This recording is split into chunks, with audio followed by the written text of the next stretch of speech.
First off, Deacon should be named D-King because he is probably my best buffer, and he has the potential to be yours as well. Looking at him, he's a kobold bard, and that's going to actually be relevant, who just loves buffing the party. First 2 item slots, all damage. Next up, Story of Doom. We'll get into that in a second. Then, Troubadour Troop, also amazing. And then we have ultimate attack and cooldown. So, why is Deacon so good? Well, first off, almost immediately whenever you level him, and he's a slot 1 replacement, so he'll be getting rid of your Brunor, and you'll be like, oh no, my Brunor. Don't you worry, child. Deacon got you. Confidence in the boss. This is a godsend for you and anyone trying to get past those early levels, because as long as he has less than 6 stacks of his Story of Doom, he's going to increase the speed of enemies spawning by 100%. And I tell you, this is so powerful. It cuts time for many waves in half, or a very significant portion. So getting to like wave 200, 300, whatever you're at, takes hours less than if you were using Brunor. So that alone is reason why you want to use him, even if he's naked. Swap him out for Brunor once you can't benefit from the confidence in the boss. Oh god, I don't even know where to begin. Okay, his next buff, which is his other buff rather, is Troubadour Troop, which increases the damage of all champions in the formation by 1% for every bard in the formation. And that's multiplicative. Wow, why is that such a hard thing to say? Multiplicative. All right, there we go. I did it. So currently there are 3 bards. We have Deacon, Calliope, and Birdsong.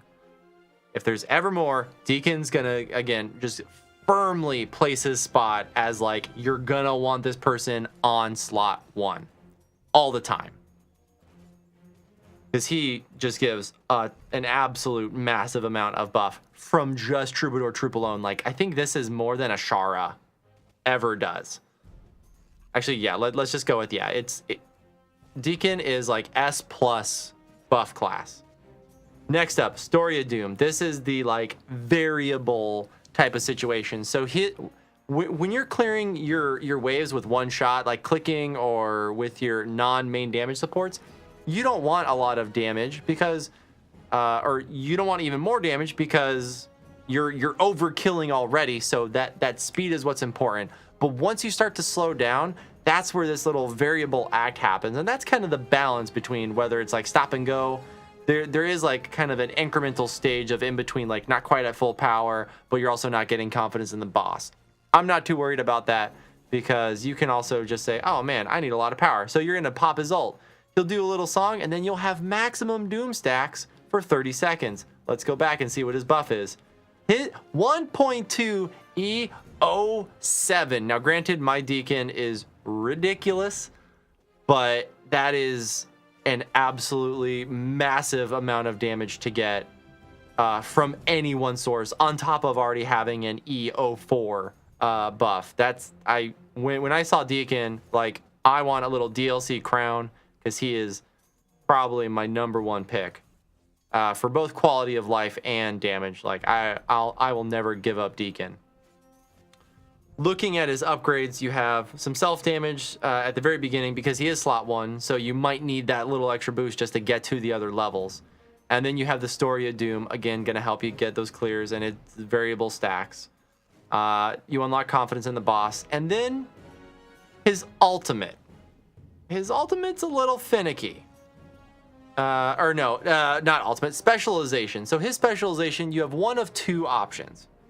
You can either apply the Story of Doom to every champion in the formation, or increase the power as the current guideline is, which is to adjacent champions right here.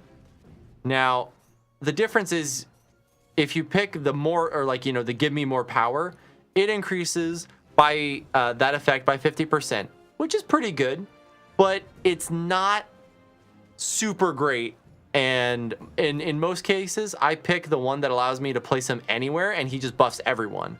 Because when you have too many adjacent requirements, it's really going to put a hamper and a damper and a bad thing on your formation building ability. So having that flexibility, and you're really not sacrificing too much when you do pick the go anywhere specialization. You're getting that flexibility will be awesome. And seriously, if you find yourself with the spot available, go ahead. A little damage never hurt anyone. It might give you a couple extra levels or waves clearance. Maybe it's the kick you need to get in to finish up a variant or a challenge. But that's going to be on a case-by-case basis for sure.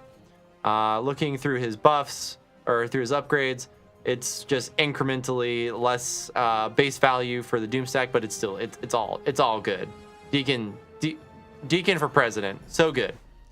Yeah, I can't speak highly enough of Deekin. Yeah, so this was less of a spotlight and more of a just like a gushing of Deekin, you're so good. Okay, I'm done.